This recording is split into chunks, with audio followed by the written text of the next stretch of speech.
ചമ്പാവരി, പച്ചരി, സാമ്പാർ പരിപ്പ്, ഉഴുന്ന്, ചെറുപയർ, വൻപയർ, മല്ലി, മുളക്, ഉലുവ, ജീരകം, കടുക്, ശർക്കര, ചൗവരി. ഉമേ, എന്താ? ഞാൻ ഇവിടെ തന്നെ ഉണ്ട്. നീ ഇവിടെ നിൽക്കുകയായിരുന്നോ? ഈ ലിസ്റ്റ് പ്രകാരമുള്ള സാധനങ്ങളൊക്കെ മതിയോ നോക്കി? ഇതൊക്കെ തന്നെ ധാരാളം. എല്ലാം കൂടി വെച്ചുണ്ടാക്കിയ അത് കഴിക്കാനും ആള് വേണ്ടേ? എന്താ അന്നും ബന്ധമുണ്ടോ? ബന്ധം ഉണ്ടെങ്കിൽ തന്നെ അത് അന്നല്ലേ ആഹ്വാനം ചെയ്യൂ. ഈ ചുറ്റുവട്ടത്തുള്ള 5-8 വീട്ടുകാരല്ലാതെ വേറെ ആരാ സദ്യ ഉണ്ണാൻ വരാനുള്ളത്? 25-ാം ചരമവാർഷികമല്ലേ? ഓരോ ആണ്ട് കഴിയുന്തോറും ആളുകളുടെ എണ്ണം കുറഞ്ഞു വരിക. ഇപ്പൊ സദ്യ എന്ന് കേട്ടാ പണ്ടത്തെ പോലെ ആരും ഓടി വരുമൊന്നുമില്ല. ഈ സ്വത്ത് മുഴുവൻ നമ്മുടെ മോൻ അനന്തുവിന്റെ പേർക്ക് എഴുതി വെച്ച് അന്ന് പടി ഇറങ്ങിയതാ. ഇതുവരെ തിരിഞ്ഞു നോക്കാത്തവരാണെങ്കിലും അനന്തു എന്ന് വിളിച്ചുകൊണ്ട് കൊച്ചേട്ടനും വലിയേട്ടനും വരാതിരിക്കില്ല. എനിക്ക് തോന്നുന്നില്ല. ഉണ്ണിക്കുട്ടിന്റെ കല്യാണത്തിന് പോയപ്പം എന്താ ഉണ്ടായത്? ശൗന്തള ചേച്ചിയും സെലീൻ ചേച്ചിയും എന്നെ കണ്ട പാവം നടിച്ചോ? മറ്റുള്ളവരുടെ മുന്നിൽ ഞാൻ നാണം കെട്ടു. കൊച്ചേട്ടൻ വന്നില്ലെങ്കിലും വലിയേട്ടൻ വരും. ഇനിയും വൈരാഗ്യം വെച്ചോണ്ടിരുന്ന വയസ്സുകാലത്ത് അങ്ങർക്ക് ആരാ ഉണ്ടാവുക? വല്യേട്ടൻ ചിലപ്പോ വരുമായിരിക്കും. പട്ടാമ്പിയില് അമ്മായിയുടെ വീട്ടില് കല്യാണത്തിന് പോയപ്പോ എനിക്കൊരു ചെറിയ സംശയം തോന്നി. എന്ത്? ശൗന്തള ചേച്ചിയുടെ ആങ്ങളയുടെ മോള് അന്ന് വന്നിരുന്നില്ലേ, ഗൗരി? അവൾ അന്ന് അനന്തുവിനെ ചുറ്റിപ്പറ്റി നടക്കണ കണ്ടു. കൂടെ ശൗന്തള ചേച്ചിയുടെ ഒരു പ്രോത്സാഹനവും. അവള് വല്യേട്ടന്റെ അടുത്ത് നിന്നല്ലേ പഠിക്കണത്? അതിന് വല്യേട്ടൻ പനിച്ചിട്ട് കാര്യമില്ല. അനന്തു നമ്മളറിയാതെ എങ്ങാനും വല്യേട്ടന്റെ അടുത്ത് പോകുന്നുണ്ടോ ആവോ? അല്ലെങ്കിൽ പിന്നെ ഇത്രയും കാലം തോന്നാതെ 25-ാം ചരമവാർഷികത്തിന് അവൻ തന്നെ വല്യേട്ടന്മാരെ പോയി വിളിക്കാൻ കാരണം എന്താ? ആ ഗൗരി എങ്ങാനും അവനെ വശീകരിച്ചു കാണുമാവോ? ഏതായാലും ഒരു കണ്ണുള്ളത് നല്ലതാ. അവൾക്ക് ഒരു കണ്ണേ ഉള്ളൂ. ഈ മനുഷ്യനെ കൊണ്ട് തോറ്റു. വയസ്സായപ്പോ നിങ്ങൾക്ക് ഉള്ള ബുദ്ധിയും കൂടെ പോയോ? നമ്മുടെ മോൻ അനന്തുവിന്റെ മേലെ ഒരു കണ്ണ് വേണോന്ന്. അതിന്റെ ആവശ്യമൊന്നുമില്ല. അവന് പെണ്ണുങ്ങളെ നോക്കുന്നതേ നാണമാണ്. നല്ല താല്പര്യമുള്ളവർ ഈ ബൈക്കിന് നേരെ കൈ കാണിക്കുക. ആരും കൈ കാണിക്കുന്നില്ലല്ലോ, നീ ഇറങ്ങിപ്പോടെ. എന്താ നിർത്തിയത്? അങ്ങോട്ടൊന്ന് നോക്കി. ആരാത്? എന്റെ സങ്കല്പത്തിലുള്ള കുട്ടിയെ ഒരു മിന്നായം പോലെ ഒരിക്കൽ ഞാൻ കണ്ടെന്ന് പറഞ്ഞില്ലേ? കണ്ടിട്ട് പെട്ടെന്ന് മിസ്സായെന്ന് പറഞ്ഞ പെണ്ണോ? അത് തന്നെ. അവൾ ഇവളാണോ? അതൊക്കെ ഇവളാണോ? അവൾ അവളല്ല. പിന്നെ? അന്ന് അവളുടെ കൂട്ടത്തിലുണ്ടായിരുന്നത് ഈ കുട്ടിയാ. ഉറപ്പാണോ? ഉറപ്പാണോ എന്ന് ചോദിച്ചാ ഒരു മിന്നായം പോലെ കണ്ടോണ്ട്. എന്ത് ചോദിച്ചാലും മിന്നായം പോലെ മിന്നായം പോലെ. അല്ല, ഉറപ്പാ. ഒന്നിൽ എവളായിരിക്കും, അല്ലെങ്കിൽ എവളെ പോലെ വേറെ ആരെങ്കിലും ആയിരിക്കും. അല്ല, എവള് തന്നെയാ. ഉറപ്പാണോ? എങ്കിൽ ഇവളൊന്ന് വളച്ചാൽ ഇവളിൽ നിന്ന് അവളുടെ ഡീറ്റെയിൽസ് കംപ്ലീറ്റ് കിട്ടില്ലേ? ചെല്ല് ചെല്ല്. പിന്നെ ഒരു നല്ല കാര്യത്തിന് പോകുമ്പോ പുറകെന്ന് വിളിക്കരുത്. 100 പ്രാവശ്യം പറഞ്ഞു. പുറകിന്നല്ല മുമ്പിൽ നല്ല വിളിച്ചത്. നീ അവിടെ ചെന്ന് എന്താ പറയാൻ പോണത്? അതെന്താന്നുള്ളത് എനിക്കറിയാം. ഈ കാര്യത്തിൽ നിന്നെക്കാളും കൂടുതൽ വിവരം എനിക്കുണ്ട്. അതുകൊണ്ടല്ല. പിന്നെ നീ അവിടെ ചെന്ന് എന്തെങ്കിലും പ്രശ്നം ഉണ്ടായാലേ നീട്ടി ഒരു വിസിലടിച്ചാ മതി. ആ നിമിഷം ഞാൻ വണ്ടി കൊണ്ട് പൊക്കോളാം. താക്കോല്. എടാ,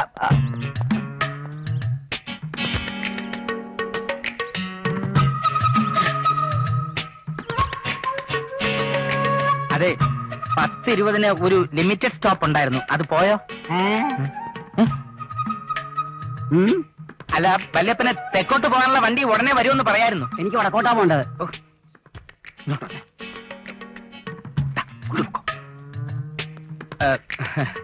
ബസ് കാത്ത് നിൽക്കാണല്ലേ? അല്ല, ചായ കുടിക്കാൻ നിൽക്കുക. പെൺകുട്ടികളാരും ഇങ്ങനെ വേണം. ഉരുളച്ചുപ്പേര് പോലത്തെ മറുപടി. ഞാൻ കുട്ടി പൂവാലന്മാരെ എങ്ങനെ നേരിടുമെന്ന് പരീക്ഷിക്കായിരുന്നു. അപ്പൊ പൂവാലനാണല്ലേ? എന്നിട്ട് വാല് കാണുന്നില്ലല്ലോ. അയ്യേ, എന്താ? ഞാൻ വന്നോ? വേണ്ട, എന്നാ വേഗം ചോദിക്കേ.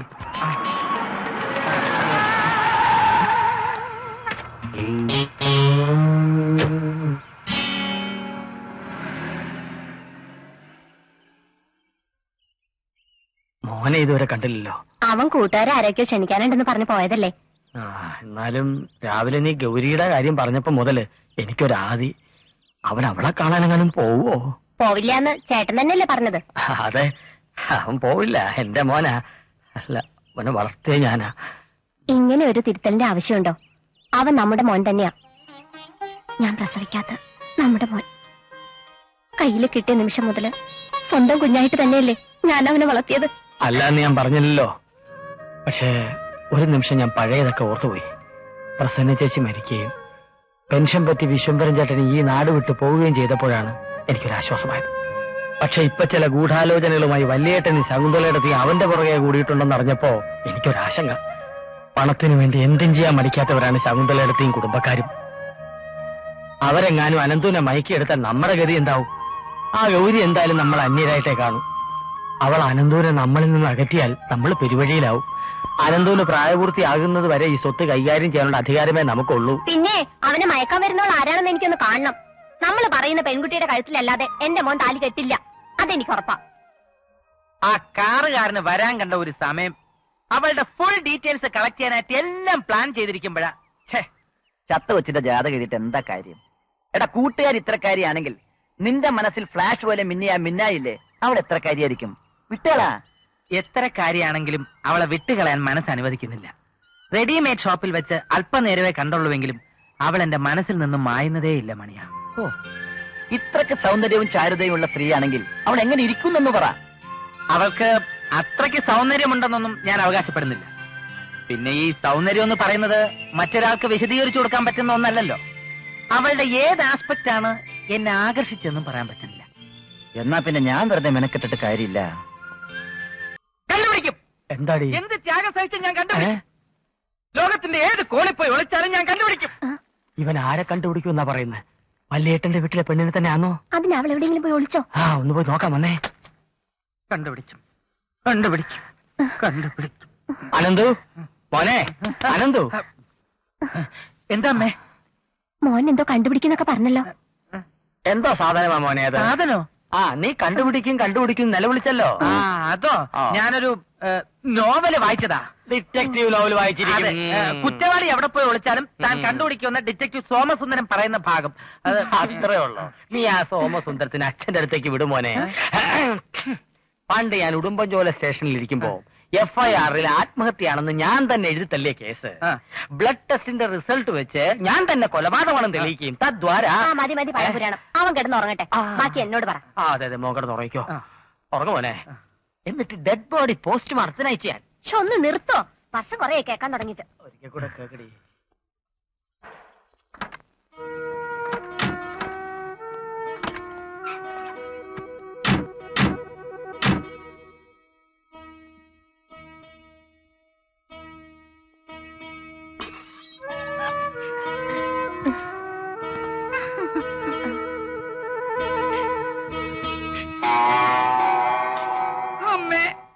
എന്നോട് ക്ഷമിക്കണം അമ്മേ.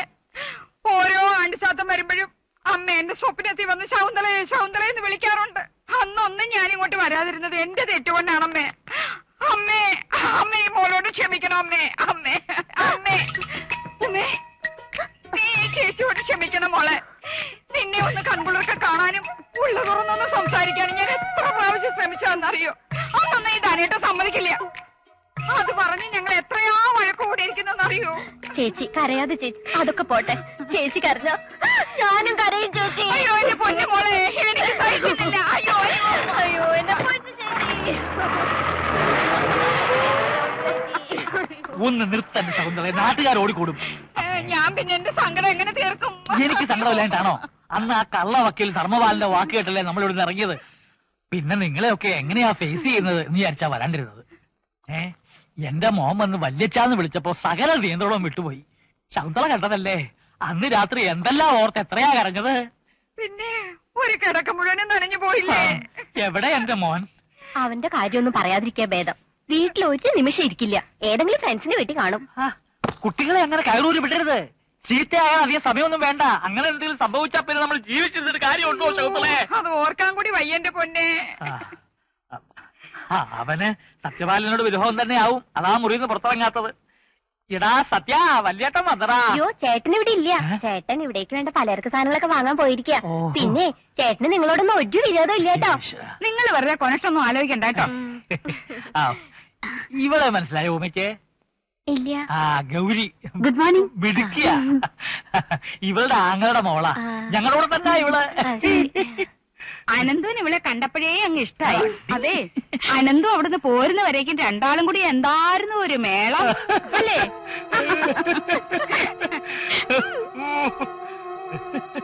എന്നാലും ആ ശകുനി ഇങ്ങോട്ടൊന്നും തിരിഞ്ഞു നോക്കില്ലല്ലോ. ആര്? അഡ്വക്കേറ്റ് ധർമ്മപാലൻ തമ്പി. അവൻ വരില്ല. നമ്മളെ ഒന്നും ഫേസ് ചെയ്യാനുള്ള ധൈര്യം ഇല്ല. അവൻ ആ നസ്രാണിപ്പെട്ട് പറയുന്നത് ആ വേദവാക്യം. അനന്തു ധർമ്മേട്ടന്റെ അടുത്ത് പോയി പറഞ്ഞിട്ടുണ്ട്. ഉവ്വ. എന്നാ എന്റെ മോൻ നാണം കെട്ട് കാണും, അത്ര തന്നെ. വേണ്ടി വക്കീല് വരാന്ന് അനന്തോനോട് പറഞ്ഞിട്ടുണ്ട്. അവൻ വരില്ല. അവൻ ഈ പടി ചവിട്ടിയ ഇങ്ങനെ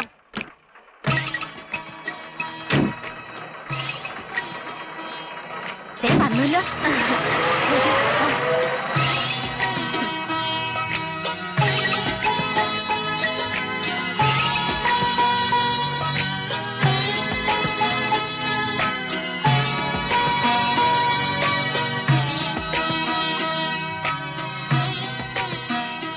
ചേട്ടൻ എപ്പോ വന്നു? ഇപ്പോൾ വന്നതേ ഉള്ളൂ അനിയ. ചേട്ടന് സുഖം തന്നെയല്ലേ? സുഖം. നിനക്കോ? സുഖം. ഉമേ, ഓ, എന്റെ മോനെവിടെ? അനന്തു! അവൻ പുറത്തേക്ക് ഇറങ്ങി കൊച്ചേട്ടാ. ഛേ, എന്തിനാ അവനെ പുറത്തേക്ക് വിട്ടത്? വെല്ലിച്ചൻ വരുന്നു ഒന്ന് പറഞ്ഞൂടെ നിനക്ക്? എന്റെ കുട്ടി അവിടെ വന്നു പോയതിനു ശേഷം ഞാൻ ശരിക്കൊന്നും ഉറങ്ങിയിട്ടില്ല. കുറ്റബോധേ രക്തബന്ധം കഴുകി കളയാൻ പറ്റുമോ സലീനെ? പറ്റില്ല. പാമോളെ, ഇതേതാ ഇത്? ഇപ്പോ അകത്തോട്ട് കേറിപ്പോയ ആ പെൺകുട്ടി ആരാവുമേ? അത് ശകുന്തളയല്ലേ? ഞാൻ ചേട്ടത്തിയമ്മയുടെ കാര്യമല്ല ചോദിച്ചത്, ആ ചുവന്ന ജാക്കറ്റ് ഇട്ട കുട്ടി. ആ, അത് ശകുന്തളയുടെ ആങ്ങളുടെ മോളാ ഗൗരി. എത്ര പ്രായമായി? എത്ര പ്രായം തോന്നും? എത്ര പ്രായം തോന്നണം? എത്രയായാൽ അതിനിപ്പോ എന്താ? ഏയ്, ഒരു പോയിന്റ് നോട്ട് ചെയ്തെന്നുള്ളൂ. വിരോധമൊന്നുമില്ലല്ലോ. വിരോധം? ഇതൊക്കെ ആരാ? വല്യേട്ടാ, കൊച്ചേട്ടാ, വല്യേട്ടാ, കൊച്ചേട്ടാ. അയ്യോ, രണ്ട് ചേട്ടന്മാർക്ക് അസുഖമൊന്നും ഇല്ലല്ലോ. ശൗന്തലടുത്ത് എവിടെ? കേറി. എന്താ ഉമ്മ നീ മിഴിച്ചു നിൽക്കുന്നേ? ചേട്ടന്മാരെ അകത്തോട്ടൊന്ന് കൊണ്ടുപോകൂ, വിശ്രമിക്കട്ടെ. അതെ, രണ്ടുപേർക്കും അവരവരുടെ മുറി തന്നെ ഒരുക്കി വെച്ചിട്ടുണ്ട്. രണ്ടുപേരും അകത്ത് എന്നിട്ടൊന്ന് ഫ്രഷ് ആകൂ. ചെന്നട്ടെ, എനിക്ക് സന്തോഷം കൊണ്ട് കണ്ണ് കാണാൻ മേല. ചേട്ടൻ കയറിക്കോളൂ. കർമ്മം കറി. ചേട്ടൻ കയറിക്കോളൂ. ഞാൻ പിന്നെ വന്നോളാം. കേറിക്കോളൂ. എന്തിനാ ഈ തർക്കങ്ങളൊക്കെ? അകത്തോട്ട് പോകും, അകത്തോട്ട് പോകും. ചെന്നാട്ടെ. കൊച്ചേട്ടന് കുളിക്കാൻ നീ ചൂടുവെള്ളം കൊടുക്കണേ. എന്താ വല്യേട്ടാ? പെട്ടി. പെട്ടിയൊക്കെ ഞാൻ കൊണ്ടുവരാൻ വല്യേട്ടാ. എല്ലായിടത്തും നിന്റെ ഒരു കണ്ണ് വേണം.